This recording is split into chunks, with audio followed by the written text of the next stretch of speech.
Shalom, selamat malam, selamat bertemu kembali di dalam kumpulan umum daerah Kependetaan Lotong, dan terima kasih karena Anda tetap setia bersama-sama dengan kami dalam kumpulan umum ini. Dan ini adalah malam yang ke-8 untuk kita bersama-sama. Masih ada satu malam selepas ini dan juga satu Sabat selepas ini untuk kita bersama-sama, dan mudah-mudahan semua pelajaran yang sudah kita dengar selama 10 hari ini, kita akan jadikan itu sebagai sesuatu yang berguna, satu pedoman dalam kehidupan kita sebagai umat-umat Tuhan. Nah, pada malam semalam kita telah mempelajari tentang bagaimana sebagai seorang Kristen memelihara kesucian dalam kehidupan mereka. Seorang Kristen itu harus menjaga kesucian dalam kehidupan pernikahan suami istri. Nah, seorang Kristen juga harus memelihara kesucian dalam kehidupan sesama umat manusia. Apalagi dalam kehidupan di antara lawan jenis, harus menjaga kesucian kita. Dan pada malam ini kita akan mempelajari langkah seterusnya dalam mencapai kebahagiaan dalam kehidupan Kristen, yaitu kehidupan Kristen yang saling menghormati. Menghormati apa? Menghormati milik orang lain. Mari kita tunduk kepala, kita bersatu dalam doa. Tuhan kami yang di surga, terpuji nama Tuhan, Engkau begitu baik. Pada malam hari ini kesempatan sekali lagi untuk kami mendengar dan juga mempelajari akan firman Tuhan. Terima kasih Tuhan, memberkati hamba-Mu yang berbicara, memberkati seluruh penonton yang sedang mendengar. Biarlah firman Tuhan ini boleh menjadi pedoman dalam kehidupan kami sebagai umat-umat Tuhan, sebagai anak-anak Tuhan. Berkati peralatan yang kami gunakan, berkati jaringan internet yang kami gunakan pada saat ini.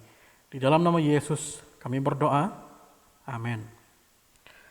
Saudara yang dikasihi dalam Tuhan, Dalam Keluaran 20 ayat yang ke-15, firman Tuhan mengatakan, jangan mencuri. Satu lagi, perintah yang orang bilang pendek, sepertinya mudah dilakukan. Semalam kita sudah berkata, jangan berzina. Semalam kita sudah berkata, jangan membunuh. Dan malam ini kita berkata, jangan mencuri. Sepertinya hal yang sepele. Dan ini sering juga kita dengar di media sosial, di surat kabar, di berita, di mana-mana saja, di Sabah, di Malaysia, bahkan di seluruh dunia, kes pencurian ini adalah hal yang sering kali terjadi di kalangan kita sebagai umat-umat Tuhan. Nah, baru-baru ini ada kes curi tentang seorang grab food ataupun yang membawa makanan secara grab order, kemudian dia bawa dan dia hantar. Dia punya motor dicuri oleh orang lain. Oh, betapa sedih. Orang yang membawa grab ini, dia punya motor hilang, dia punya pekerjaan hilang. Ya, bagaimana mau hantar makanan lagi kalau sudah tidak ada motornya? Nah, dan ini menjadi case yang sangat viral ataupun kisah yang sangat viral di Malaysia beberapa waktu yang lalu. Nah, apa fungsi sebenarnya daripada 10 hukum ini? Kenapa sepertinya 10 hukum ini menuliskan perkara-perkara yang remeh dalam kehidupan kita sebagai manusia? Jangan membunuh, jangan berzina, jangan mencuri. Kenapa ini yang dituliskan oleh Tuhan sendiri di dalam Lauh Batu untuk diberikan kepada Musa dan diberikan kepada kita umat-umat Tuhan? William Buckley berkata bahwa 10 perintah ini ataupun 10 firman menuju kebahagiaan ini merupakan basic commandment ataupun perintah dasar dalam kehidupan manusia. Ya, sama seperti sebuah bangunan. Ketika kita ingin membangun sebuah bangunan yang kukuh, kita perlukan dasar yang kukuh juga.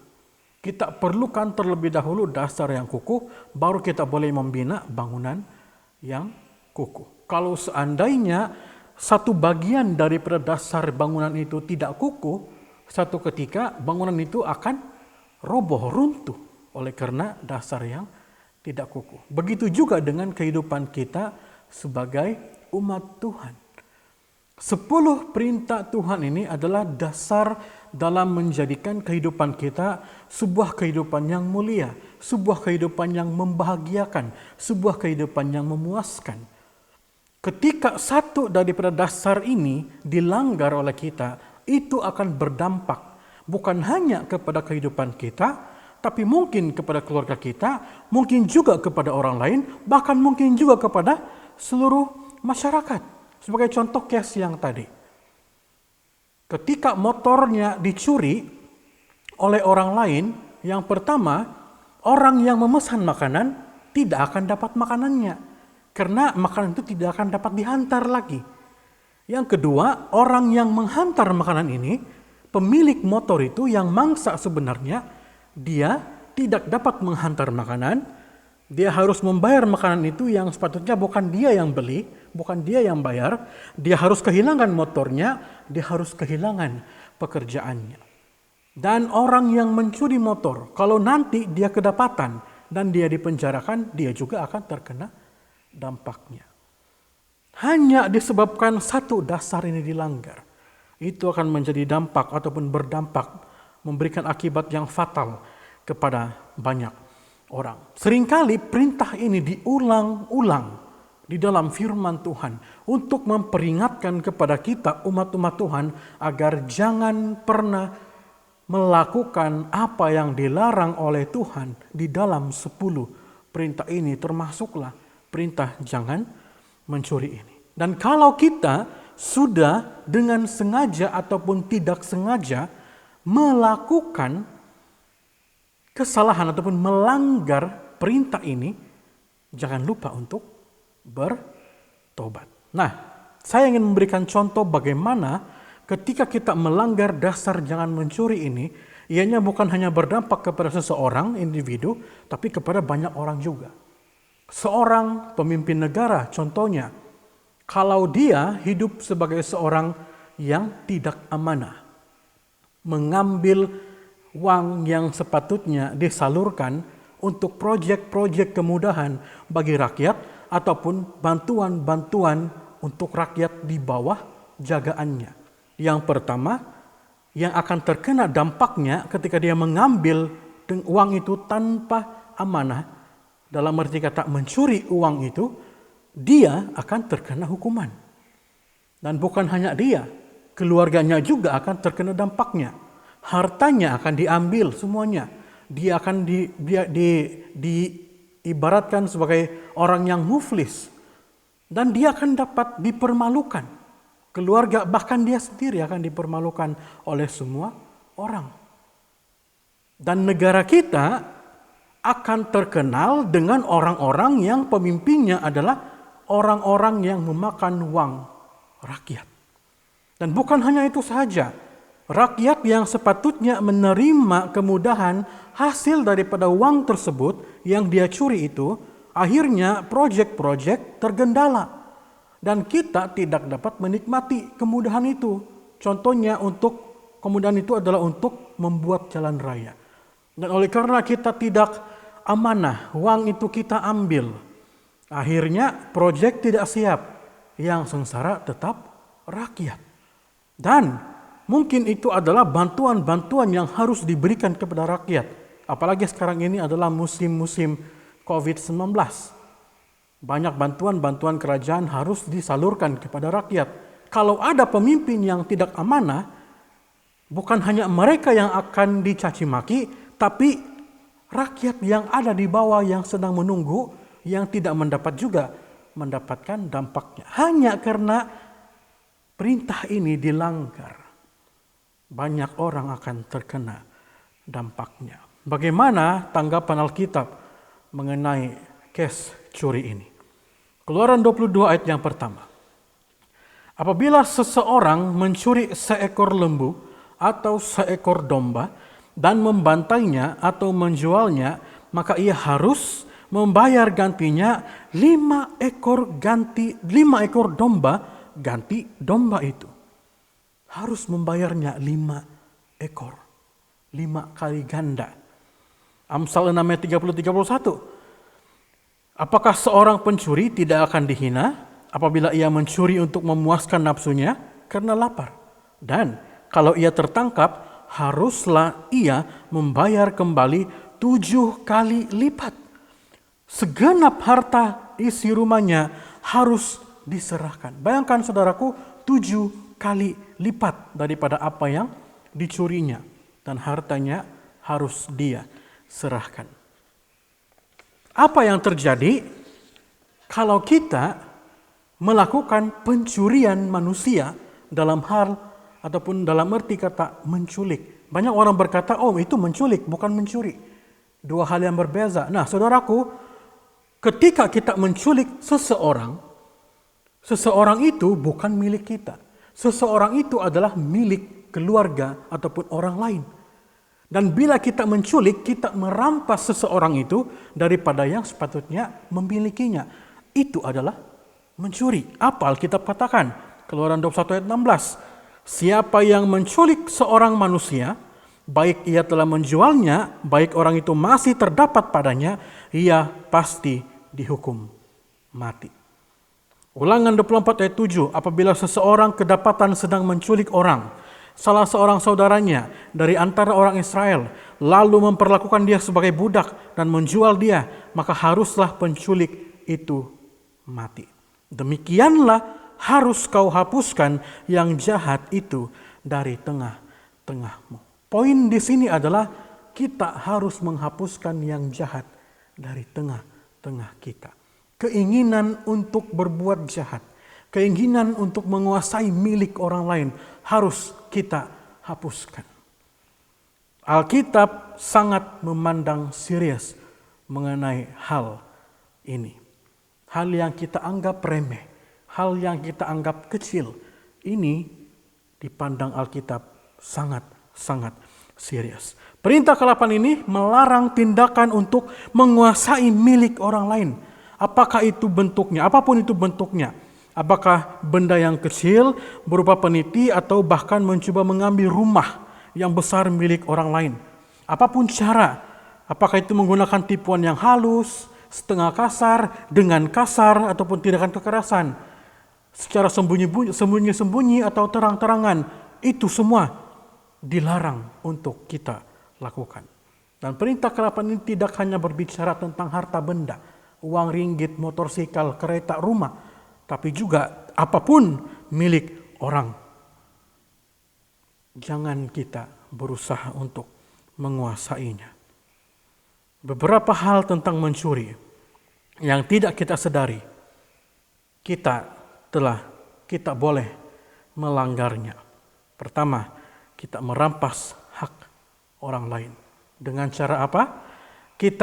Ketika kita berhutang, namun kita tidak mau mengembalikannya. Nah, jika hal itu kita lakukan, berarti kita sedang merompak orang yang uangnya kita pakai. Kita sudah pinjam, tapi tidak mau bayar, itu namanya merompak, mencuri. Padahal secara moral, dia sudah mempercayai kita untuk memakainya. Roma 13 ayat 8. Janganlah kamu berhutang apa-apa kepada siapapun juga, tetapi hendaklah kamu saling mengasihi. Sebab barang siapa mengasihi sesamanya manusia, ia sudah memenuhi hukum Taurat. Ketika kita tidak membayar atau kita menahan upah atau gaji seseorang, kita juga sedang mencuri hak milik orang lain. Ingat, yang pertama, merampas hak orang lain. Bagaimana cara? Kita pinjam, tidak mau bayar. Ataupun gaji orang tidak mau dibagi. Itu adalah merampas milik orang lain. Yang kedua, ketika kita bertransaksi, tapi kita tidak jujur dalam kita punya transaksi. Memalsukan timbangan dan juga ukuran. Ulangan 25 ayat 13-15. Janganlah ada di dalam pundi-pundimu dua macam batu timbangan, yang besar dan yang kecil. Janganlah ada di dalam rumahmu dua macam efa, yang besar dan kecil. Haruslah ada padamu batu timbangan yang utuh dan tepat. Haruslah ada padamu efa yang utuh dan tepat, supaya lanjut umurmu di tanah yang diberikan kepadamu oleh Tuhan Allahmu. Amsal 11 ayat 1. Neraca serong adalah kekejian bagi Tuhan, tetapi ia berkenan akan batu timbangan yang tepat. Banyak peniaga berusaha untuk mendapatkan keuntungan dengan menggunakan timbangan-timbangan yang palsu. Ya, memalsukan timbangan. Dia bilang, oh ini adalah ikan harga 1 kilo. Tapi ternyata itu ikan hanya 900 gram. Tapi timbangannya 1 kilo. Bila timbang di rumah, 900 gram.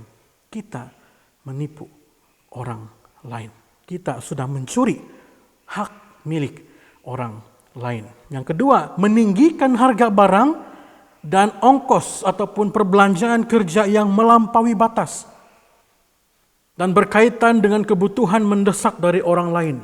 Mengambil keuntungan memang hal yang biasa dalam satu perniagaan, tetapi mengambil keuntungan dengan berlebihan, itu adalah riba namanya. Kita sedang menindas orang lain. Apalagi orang itu benar-benar memerlukannya. Sebagai contoh, ada seseorang yang benar-benar mau makan mangga. Kemudian dia mencari mangga di mana-mana, tidak ada. Dan dia mendapat ataupun dia melihat, ada mangga di sana sedang jual. Dan dia tanya, saya betul-betul perlukan mangga, berapa kau jual? 1 kilo 20 ringgit. Padahal kita boleh jual harga mangga itu 1 kilo 5 ringgit. Kita mengambil keuntungan daripada keterdesakan orang lain. Pemberi pinjaman, ketika meletakkan bunga yang terlalu tinggi untuk dia membayar semula, kita sedang memberikan ataupun mengambil keuntungan, mencuri hak milik yang menjadi orang yang meminjam. Yeremia 17 ayat 11. Seperti ayam hutan yang mengerami yang tidak ditelurkannya, demikianlah orang yang menggaruk kekayaan secara tidak halal. Pada pertengahan usianya, ia akan kehilangan semuanya, dan pada kesudahannya, usianya, ia terkenal sebagai seorang bebal. Mengambil keuntungan dengan cara tidak halal tidak akan pernah mengembangkan perniagaan kita. Dan yang ketiga, bagaimana kita boleh melakukan pencurian terhadap orang lain, mengambil hak milik orang lain adalah dengan mencuri waktu. Mungkin inilah model pencurian yang paling lumrah dilakukan oleh seluruh manusia di dunia ini. Bagaimana? Kita tanda tangan kontrak. Dan kontrak itu memastikan kita kerja jam 8 pagi sampai jam 5 petang dengan rehat jam 12 tengah hari sehingga jam 2 petang. Tapi apa yang kita buat? Oh, kita datang jam 9 pagi. Kemudian kita pulang jam 4.30 petang. Oh, kita rehat jam 11.30 pagi dan kita kembali ke office jam 2.30 petang. Kita dibayar untuk masa penuh bekerja, tapi kita bekerja tidak penuh masanya, tapi mendapatkan bayaran yang sama dengan kontrak yang kita sudah tanda tangan. Itu juga namanya mencuri waktu, dan itu juga adalah suatu kesalahan. Efesus 5 ayat 6. Dan pergunakanlah waktu yang ada, karena hari-hari ini adalah jahat. 1 Petrus 4 ayat 2. Supaya waktu yang sisa jangan kamu pergunakan menurut keinginan manusia, tetapi menurut kehendak Allah. Ada juga yang disebut sebagai pencuri reputasi. Bagaimana pencuri reputasi? Plagiat. Mencuri hasil karya milik orang lain. Dan ini biasanya terjadi di kalangan para mahasiswa. Mau buat tugas, tidak tahu sudah suntuk masanya, tiba-tiba nampak di internet, Google, dapat satu karya milik orang lain yang sama dengan tajuk yang dia mau buat, tinggal diubah namanya di bawah, ataupun tinggal di copy paste. Dia katakan, itulah hasil karya saya, padahal orang lain yang buat. Itu namanya plagiat. Itu juga adalah sebuah pencurian, menghancurkan harga diri atau nama baik seseorang dengan macam-macam gosip yang licik di belakangnya. Gosip memang adalah pelanggaran terhadap hukum yang ke-9, yaitu bersaksi dusta, berbohong, yang akan kita bahas pada malam berikutnya, pada malam besok. Tetapi pengaruhnya itu dapat melanggar hukum yang ke-8. Bagaimana kita menghancurkan ataupun kita mencuri nama baik seseorang dengan gosip yang berlebihan. Bagaimana caranya? Dia akan naik pangkat. Tiba-tiba di belakang kita buat fitnah. Dia begini, dia begitu. Akhirnya dia tidak naik pangkat.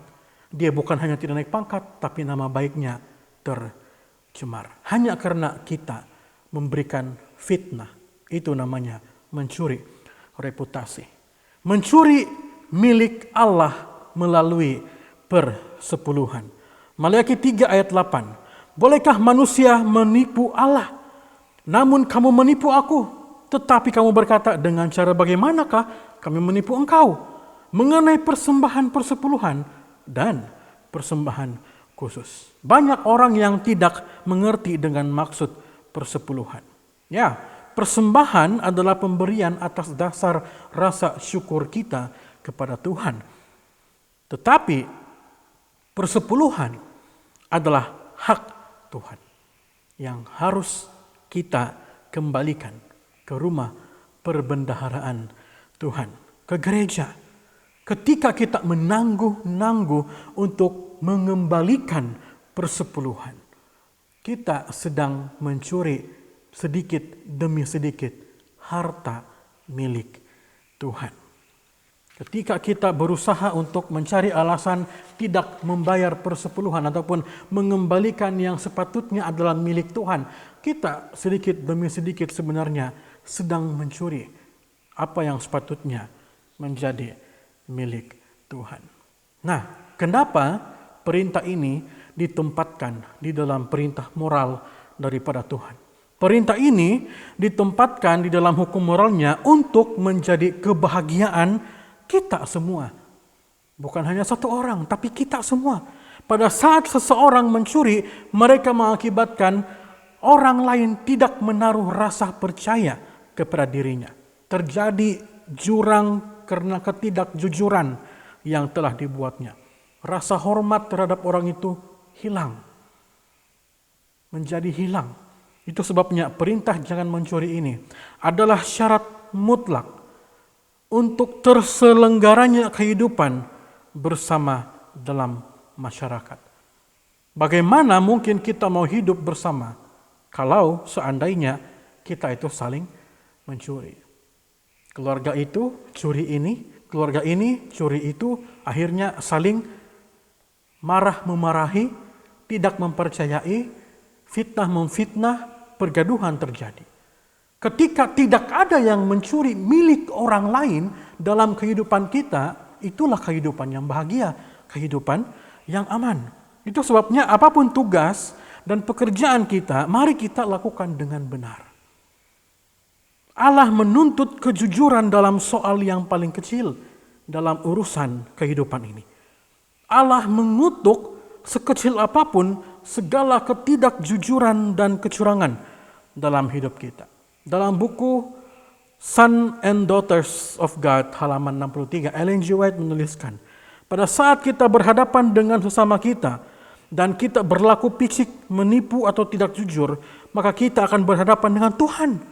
Mereka yang tetap untuk memilih hidup tidak jujur dalam melaksanakan prinsip-prinsip kebenaran, mereka sedang menipu diri sendiri dan pada akhirnya mereka akan kehilangan syurga. Yeskiel 33 ayat 13-16. Kalau aku berfirman kepada orang benar, engkau pasti hidup, tetapi ia mengandalkan kebenarannya dan ia berbuat curang, segala perbuatan-perbuatan kebenarannya tidak diperhitungkan. Dan ia harus mati dalam kecurangan yang diperbuatnya.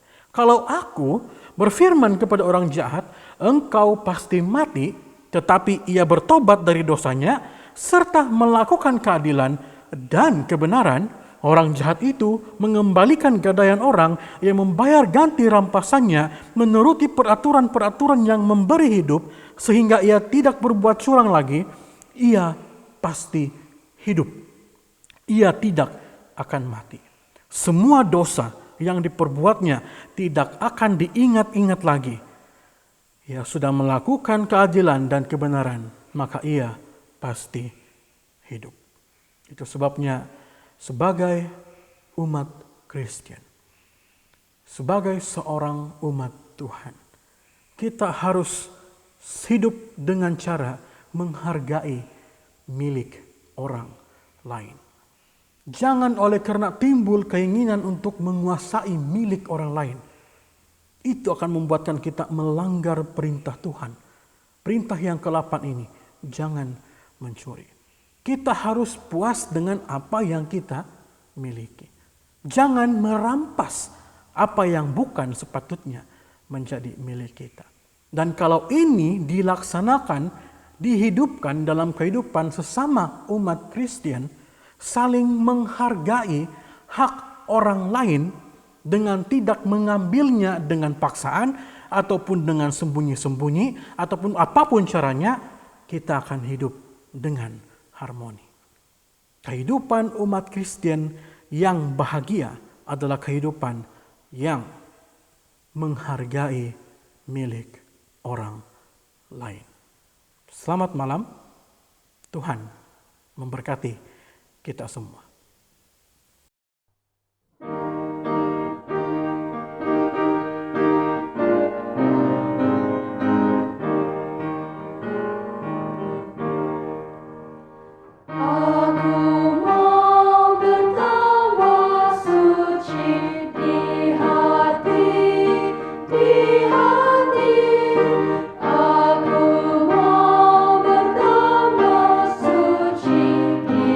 Hati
Kita bersatu dalam doa. Tuhan kami yang di surga, terima kasih Engkau begitu baik. Pada malam ini sekali lagi kami diberikan satu teguran kasih bagaimana kami sebagai umat Tuhan, umat Kristen, harus hidup saling menghargai milik orang lain. Terima kasih ya Tuhan, berkatilah kami agar kami dapat menghidupkan kehidupan Kristen yang saling menghargai hak milik kami di antara satu dengan yang lain. Berkati kami Tuhan, pada malam ini biarlah kiranya kami boleh beristirahat dengan baik, dan biarlah kiranya kami terus diberkati oleh Tuhan dalam apapun aktiviti dan pekerjaan yang kami lakukan. Di dalam nama Yesus kami berdoa. Amin.